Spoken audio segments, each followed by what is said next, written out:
Itali, tërmeti më i madh në 40 vite dëme në Campi Flegrei dhe Pozzuoli të plagosur.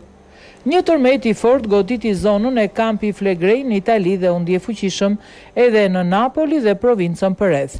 Lëkundja sismike ndodhi në orën 19:46. Sipas vlerësimit parë të Institutit Kombëtar të Gjeofizikës dhe Vulkanologjisë INGV, magnituda ishte 4.7, me forta regjistruar ndonjëherë në këtë zonë. Të friksuar, shumë banor kanë dalë në rrugë. Ndërkohë aktiviteti sismik ka vazhduar, janë regjistruar të paktën 9 lëkundje të tjera, ndërsa e orës 22 ishte veçanërisht e fortë.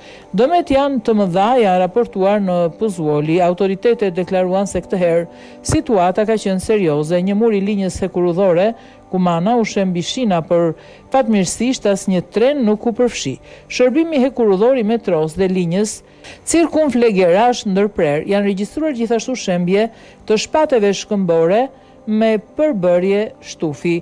Në nën kalimin Savino Vitaliano u shmang për pak një tragjedi pasi gur dhe shkëmbinj goditën disa automjete. Nga shumë ndërtesa në Pozzuoli ka rënë copa suvaje dhe materiale shëndërtimi. Disa banor nuk kanë mundur të hyjnë në banesat e tyre për shkak të dyerve të bllokuara, ndërsa në rrjetet sociale janë publikuar edhe thirrje për ndihmë nga persona të bllokuar brenda shtëpive. Prefektura aktivizoi qendrën e koordinimit të shërbimeve të emergjencës. Kryebashkiaku i Pozzuolit, Luigi Manzoni, u bëri thirrje qytetarëve të ruajnë qetësinë dhe të ndjekin vetëm komunikimet zyrtare. Ai njoftoi se është aktivizuar menjëherë qendra operative komunale COC në bashkëpunim me Observatorin Vezuvian, Mbrojtjen Civile dhe autoritetet e tjera kompetente për të monitoruar zhvillimin e situatës dhe për të ofruar ndihmë për popullsinë. Sipas INGV, tërmeti lidhet me fenomenin e brazdizmit që po prek tokën, i cili shkaktohet nga ngritja graduale tokës. Instituti thekson se nuk ishte regjistruar më parë një tërmet me magnitudë kaq të lartë në këtë kontekst. Deri më tani lëkundjet më të forta ishin regjistruar në 12 mars dhe 30 qershor 2026 me magnitudë 4.6. Nga Roma, zyra e kryeministrisë italiane bëri të ditur se kryeministria Giorgia Meloni po ndjek vazhdimisht zhvillimet dhe është në kontakt të përhershëm me ministrin për mbrojtjen civile dhe politikat e detit Nello Musumeci, me kreun e departamentit mbrojtjes civile Fabio Siciliano, me nën sekretarin e presidencës së Këshillit Alfredo Montavano, si dhe me prefektin e Napolit Michele Di Bari. Ai po ndjek gjithashtu punimet e njësisë së krizës e mbledhur për të koordinuar monitorimin dhe ndërhyrjet pas tërmetit. Presidenti i rajonit të Kampanjas Roberto Fici dhe këshilltarja për mbrojtjen civile Fiorella Zapata po monitorojnë situatën në koordinim me prefekturën, e cila mblodhi menjëherë qendrën e koordinimit të shërbimeve të emergjencës CCS.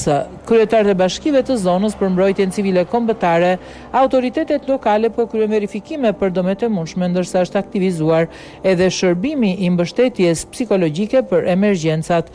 Tërmeti u ndje shumë fort edhe në Napoli, nga lagjet Vomero dhe Chiaia deri në pjesën perëndimore të qytetit, përfshirë Fori Grota, Socavo dhe Colli Aminei.